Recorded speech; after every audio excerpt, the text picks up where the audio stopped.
Start checking some of these quartz veins, all these reefs up and around here.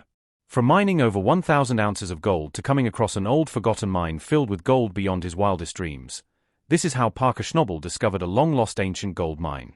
Parker Schnabel and his team had just stumbled upon something incredible, an old mine filled with untouched gold. It had been left behind in a rush, the treasure sitting there for years, just waiting to be taken by someone curious enough to look. Excited by their discovery, they wasted no time. They worked fast, pulling out gold at an unbelievable speed. But the deeper they went, the more they felt something was off. Strange tools, unfamiliar markings, and eerie signs started appearing. It was as if someone long ago had left behind a message, "Do not dig here." But Parker wasn't one to walk away from a gold mine. He ignored the warnings and kept digging. The deeper they went, the more unsettling things became.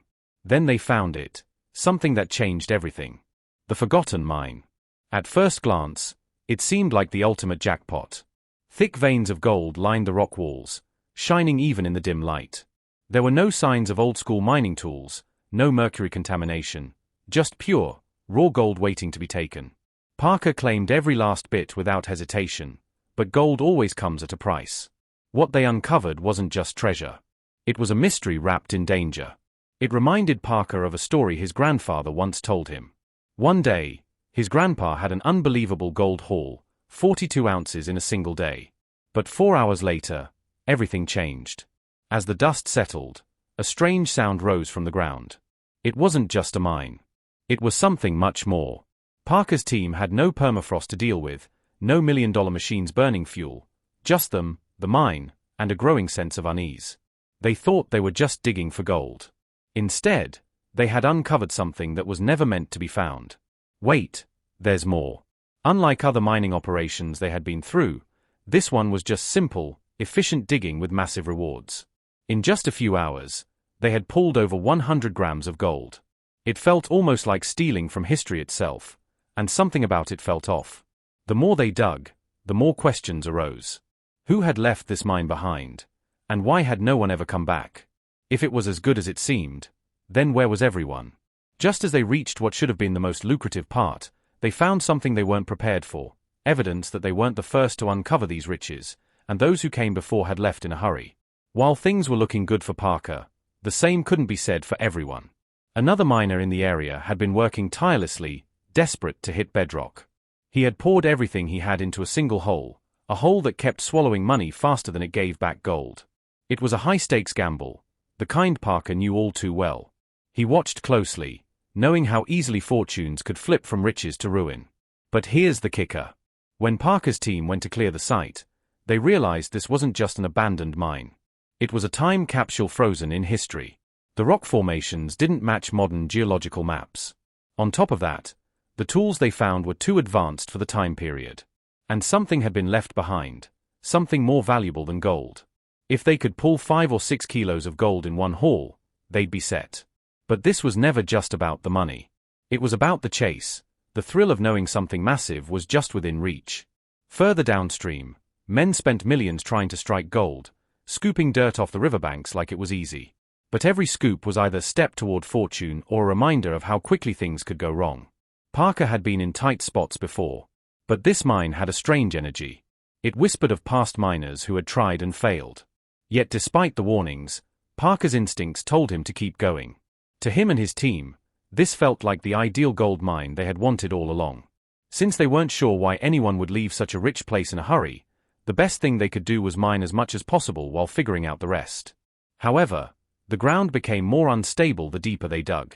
And then, they realized something had been waiting beneath the surface for centuries. A big wind, and then they hit bedrock, the final layer before either striking it rich or walking away empty-handed. And there it was, gold. More than they had expected.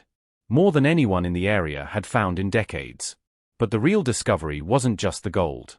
It was what they found alongside it, artifacts, markings, signs that didn't belong to any known mining operation. Someone had been here before them, long before modern miners had ever set foot on this land. And they had left behind a secret. One Parker wasn't sure he wanted to uncover. With riches in hand, Parker had a choice to make: take the gold and walk away, or keep digging, keep risking, chase something even bigger. He had spent his whole life mining. But some treasures aren't meant to be found. Some discoveries rewrite history. And some mines, they're abandoned for a reason. Following this discovery, tensions grew among the crew. Some wanted to report the find immediately, to hand it over to historians and archaeologists who could properly document what they had uncovered. Others wanted to keep going, to dig deeper, to see how far the mystery went, to extract every bit of wealth and knowledge this place had to offer. Make the most of it as miners. Torn between the thrill of discovery and the weight of responsibility, Parker had to make a decision, and make it fast. Time was not on their side. Don't get too greedy. The ancient supports holding up the tunnels were never meant to withstand the pressures of modern excavation. Dust filled the air as part of the wall gave way. And then, in an instant, a section of the mine collapsed. Their path was sealed off, forcing them to rethink everything. This was more than just a battle against rock and dirt. They were fighting time itself, against the very earth that had hidden its secrets for centuries. By now, Parker wasn't even sure if they were digging for gold or for answers. His crew, exhausted and on edge, kept working. Each of them realizing they were part of something much bigger than they had ever imagined. Yet in the back of everyone's mind, one question lingered. Were they truly prepared for what they were about to uncover? Days turned into weeks. Every ounce of gold they pulled from the mine was a reminder of how much was at stake. The artifacts they uncovered were carefully documented, but never fully understood, raising more questions than they answered. And then, just when they were about to wrap up, they hit something completely unexpected, a hidden chamber, sealed off from the rest of the mine, untouched, undisturbed, waiting. What they found inside changed everything. This was no ordinary gold mine. This was something ancient. Something lost to time.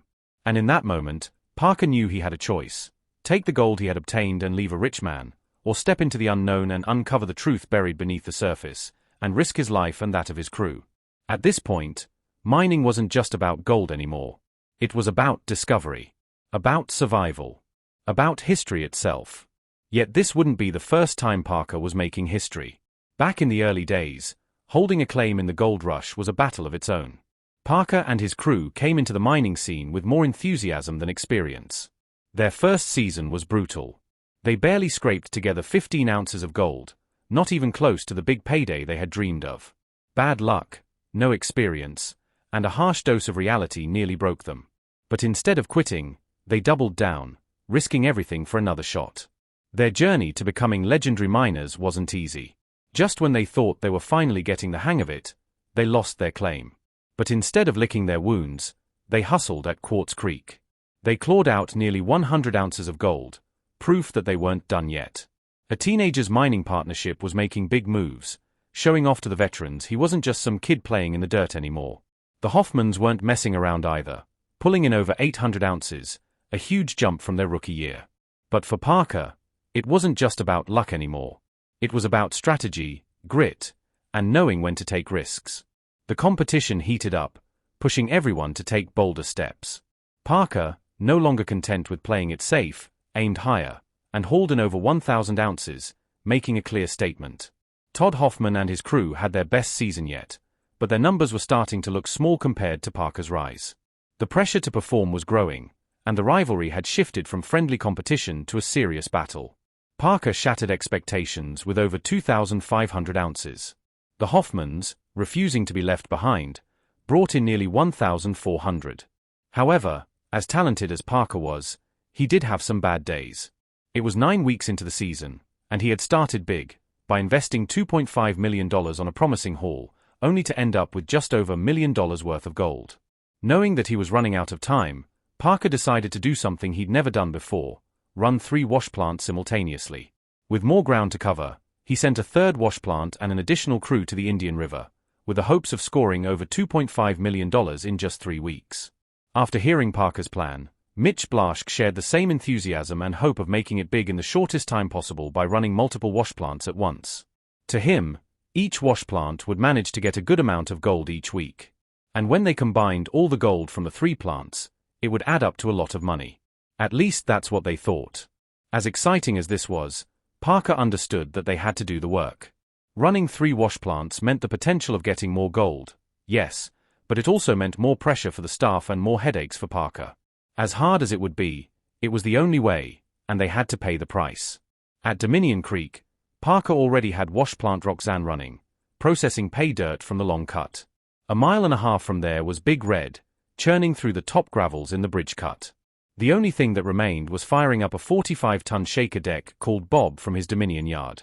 They had to move it 12 miles down narrow, winding dirt tracks through a 25-foot wide creek to its home on Keenan Stewart's ground. But this was no easy task. To help transport the wash plant, Tyson Lee brought in his mentor and haulage expert Mike Tupper. The first step was to load the wash plant onto a carrier and balance it properly, since the trip to the destination would be a bumpy one, and this was no easy job. After loading it up, the easiest part was done. And now it was time for the hard part, surviving the harsh route to the destination and getting the wash plant there in one piece. Things were going well, and after crossing a river, the pilot truck was proving to be effective.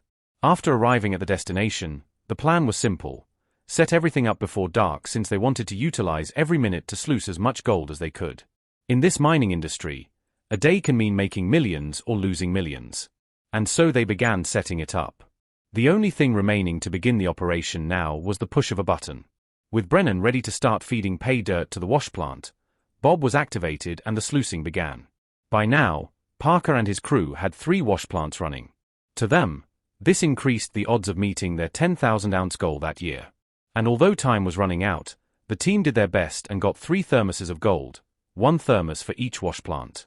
After weighing the first thermos from Big Red, the crew obtained 58.85 ounces, worth around $147,000. That was no good for Parker. The next thermos to be weighed was from Roxanne. They had managed to obtain 185.65 ounces, worth $464,000. Lastly, they measured the returns of the new guy, Bob, set up to get Parker's season back on track. The wash plant was expected to bring in over 300 ounces per week.